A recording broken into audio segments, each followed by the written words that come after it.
Hello everyone, I'm Nishant Padwa and I have recently qualified UGC NET JRF in management subject. In the last video मैंने ये बोला था कि क्या मैं कुछ ऐसे चीजें पोस्ट करूं, ऐसे अपने टॉपिक्स बताऊं जो हर बार रिपीट हुए हैं और आई एम 100% श्योर कि आगे भी वो रिपीट होंगे ही होंगे। और इन टॉपिक्स को छोड़कर जाना बेवकूफी होगी, क्योंकि जिस तरह से एनटीए का पैटर्न रहा है, उन्होंने इधर इन मैच द फॉलोइंग और असर्शन रीजन और डायरेक्ट वन लाइनर क्वेश्चन में ये टॉपिक्स को पूछा है ऑलवेज। मैं कब से ट्रेंड देखता आ रहा हूं, मैंने इन टॉपिक्स को किया और ये टॉपिक्स इस बार भी मुझे कहीं ना कहीं देखने को मिल गए थे। तो मैंने जो लिस्ट बनाई है, इसमें मेरे पास 12 ऐसे टॉपिक्स हैं जो आपको करने ही करने हैं नो मैटर व्हाट। और ये मिक्स लिस्ट है, मैंने यूनिट वाइज नहीं बनाई, एक मिक्स लिस्ट है। जब मैं धीरे धीरे करके आपको एक प्रॉपर एक यूनिट वाइज भी करके दे दूंगा। फिलहाल इस वीडियो को शुरू करते हैं और मैं आपको ये 12 टॉपिक्स एक एक करके बताता हूँ। I will keep this video very short कि ज्यादा टाइम वेस्ट ना हो और बिल्कुल आपको पते की बात पता लगे जितना आपको जानना चाहिए। ठीक, so let's start with McKinsey के 7S। या तो वो मैकेंजी ये 7S किसने दिए हैं वो पूछ लेंगे, या फिर ये 7S कौन कौन से हैं वो पूछ लेंगे, ये इनको वो या फिर वो बोल देंगे किस तरह से उनको लाइन में लगाया जाए। जितने भी 7S है, कौन से हार्ड है कौन से सॉफ्ट है, तो ये चीज वो ऐसे डायरेक्ट पूछ सकते हैं। तो McKinsey is very important, McKinsey के 7S, right. Second is types of entrepreneur in unit 10। तो पहले वो कुछ टाइम से पूछ रहे थे टाइप्स ऑफ एंटरप्रेन्योर्स कौन कौन से, जैसे कि फेबियन है, ड्रोन है, और जितने भी मतलब डेनहोफ के है ना हमारे टाइप्स ऑफ एंटरप्रेन्योर्स, ये वो पूछ रहे थे। बट इन रिसेंट 2 अटेम्प्ट्स, उन्होंने 3 अटेम्प्ट्स एक्चयुअली, अभी जो जून का कैंसिल हुआ था उसके अंदर भी सेम क्वेश्चन पूछा था। उन्होंने पूछा था इंट्राप्रेन्योर्स, टाइप्स ऑफ इंट्राप्रेन्योर्स, जो कि है डूअर्स, क्रिएटर्स, इंप्लीमेंटर, इंटरप्रेन्योर। तो इसको तो रीड करके जाना ही जाना है आपको नो मैटर व्हाट। ठीक है, एंटरप्रेन्योर्स एंड इंट्राप्रेन्योर्स ये दोनों पूछ रहे हैं, तो टाइप्स इनके करके जाने हैं। ठीक, थर्ड अगर हम बात करते हैं तो आता है अपना फाइनेंस का topic, that is leverage. Leverage तो हमेशा आएगा और वो कभी मतलब जी ये ऐसा टॉपिक है जिसके अंदर से वो डीप जाते ही नहीं है, बहुत ऐसे सरफेस टच करते हैं। तो क्या करना है, लेवरेज क्या है, फाइनेंसिंग है, ऑपरेटिंग एंड कंबाइंड है। इन तीनों के आपको फॉर्मूलाज देखने हैं, फॉर्मूलाज को रट लो। फॉर्मूला कैसे, अगर आपको फॉर्मूलाज के रट गए ना तो मतलब आपको ये भी पता होना चाहिए कि फॉर्मूला बनाना कैसे है, कि सेल्स माइनस वेरिएबल कॉस्ट, जो हमारा कंट्रीब्यूशन आ जाएगा, माइनस फिक्स कॉस्ट, जो मतलब वो एक प्रॉपर एक सीक्वेंस आती है, उसको एक बार देख लेना। अगर उसका न्यूमेरिकल भी आ जाता है ना तो इजीली विद इन 20 सेकंड्स वो न्यूमेरिकल सोल्व हो जाएगा। बहुत इजी इसका क्वेश्चन आता है लेवरेज का और हमेशा आता है, तो इस टॉपिक को बिल्कुल भी छोड़कर नहीं जाना है आपको।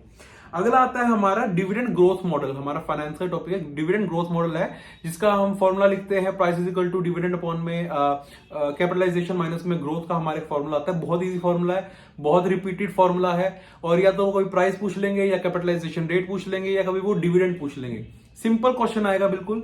लगता है कि हमें ऐसा लगता है कि मेरा फाइनेंस खुद का बहुत वीक था, बट मैंने देखा कि रिपीटेड है और मैंने किया, और ये इस बार भी क्वेश्चन रिपीट हो गया था। इवन जून में भी रिपीट हुआ और इस बार रिपीट हो गया था। डिविडेंड ग्रोथ मॉडल वही सेम मिलता जुलता फॉर्मूला, वो गॉर्डन का फॉर्मूला है। अगर आप गॉर्डन का फॉर्मूला भी अगर आप पढ़ लोगे ना तब भी हो जाएगा, बहुत ईजी है और करके जाना है नो मैटर व्हाट। ऑलराइट, अगला आता है हमारा अकाउंटिंग स्टैंडर्ड। ये स्टैटिक है, ये तो आपको रटना ही पड़ेगा। जितने भी हमारे टॉप 10 है उनको तो बिल्कुल याद कर लो। 16 एंड 17 है, वो बहुत ज्यादा रिपीटेड है, उसको तो करना ही करना है। टॉप 10 एंड 16 एंड 17, उसके अलावा बीच में देख लो ताकि आप एलिमिनेशन मेथड लगा के उसको आप सॉल्व कर पाओ। ओके, देन हमारा आता है ऑर्गेनाइजेशनल बिहेवियर के अंदर attitude, personality, perception, values, ethics, beliefs, इन सब की आपको डेफिनेशन देखनी है। ठीक है, 2023 का मैंने अटेम्प्ट दिया था, तो उसके अंदर उन्होंने वैल्यूज की डेफिनेशन पूछी थी।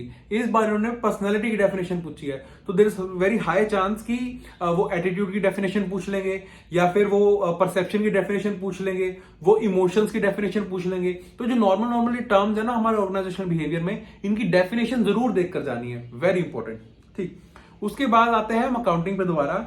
तो पीवी रेशियो का बिल्कुल सिंपल सा एक फॉर्मूला देंगे, क्वेश्चन देंगे। वो आपको 2 ईयर का डाटा दे देते हैं, तो किस तरह से निकालना है, वो change in profits divided by में चेंज इन सेल्स इनटू में 100 करके आपको इसका आंसर मिल जाएगा विद इन 20 सेकंड में लगते हैं, 10 सेकंड्स के अंदर अंदर आपको इसका आंसर मिल जाएगा। और ये बहुत बार रिपीट हुआ है, पीवी रेशियो बहुत ही बार रिपीट हुआ है और ये फ्री के मार्क्स है। ऑलराइट, उसके अलावा हमारा ब्रेक इवन पॉइंट जो है उसका फॉर्मूला देख लेना, मार्जिन सेफ्टी वाला, और उसके जितने भी फॉर्मूलाज है, टाइप्स ऑफ फॉर्मूलाज भी देख लेना कि कितने तरीकों से हम लोग फाइंड कर सकते हैं ब्रेक इवन पॉइंट को।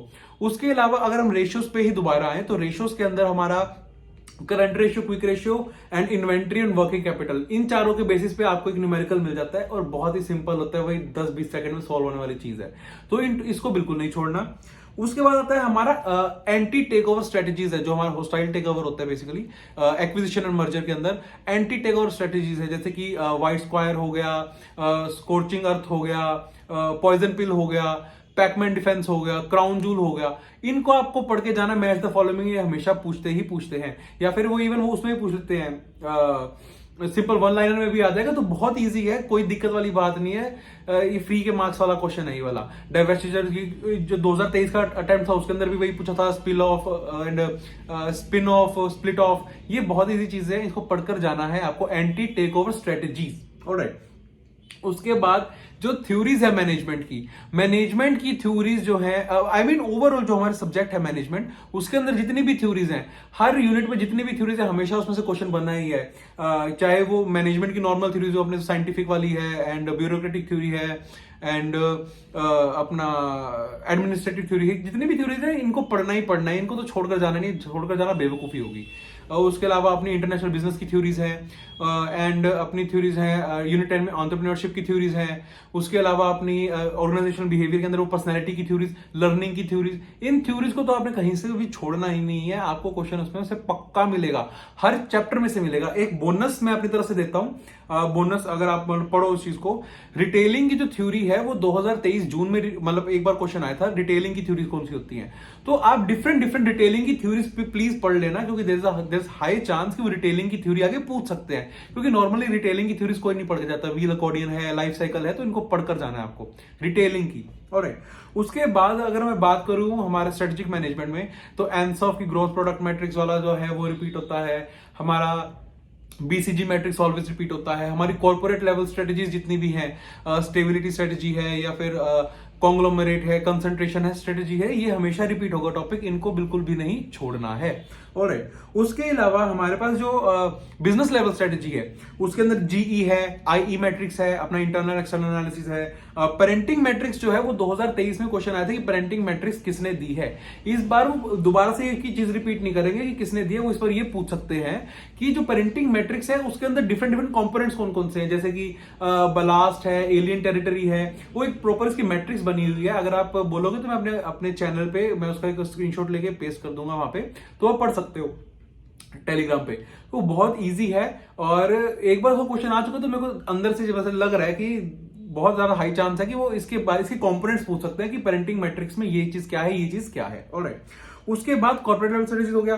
फिर आता है हमारा परफॉर्मेंस अप्रेजल के मेथड। परफॉर्मेंस अप्रेजल की डेफिनेशन पढ़ लेना, परफॉर्मेंस अप्रेजल के मेथड्स पढ़ने हैं आपको कि जोन से मेथड है, हमारे बार्स मेथड है, हमारा एमबीओ है, जितने भी अलग अलग मेथड्स हैं उन सबको आपको पढ़ना है। और जो एक हमारा 2-3 बार से रिपीट हुआ था कि performance appraisal is an dishonest ritual वाला जो लाइन है वो किसने दी है, और 3-4 लोगों ने भी लाइंस अलग अलग दी हैं, Grint, Barlow and Newley and Findley something नाम था, तो उन्होंने भी दी है। तो आपको ये भी पढ़कर जाने हैं, क्योंकि स्टैटिक पोर्शन है, बट आपको करना है, क्योंकि there is a very high probability कि ये वाला क्वेश्चन रिपीट हो सकता है।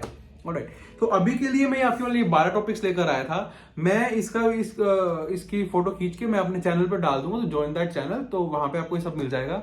बाकी आपको कोई भी इशू आए तो मेरे को चैनल पे आप टेलीग्राम पे आप मेरे को मैसेज कर सकते हो। I try my best to help you out. So thank you so much for watching this video and subscribe my channel and best of luck for the preparation.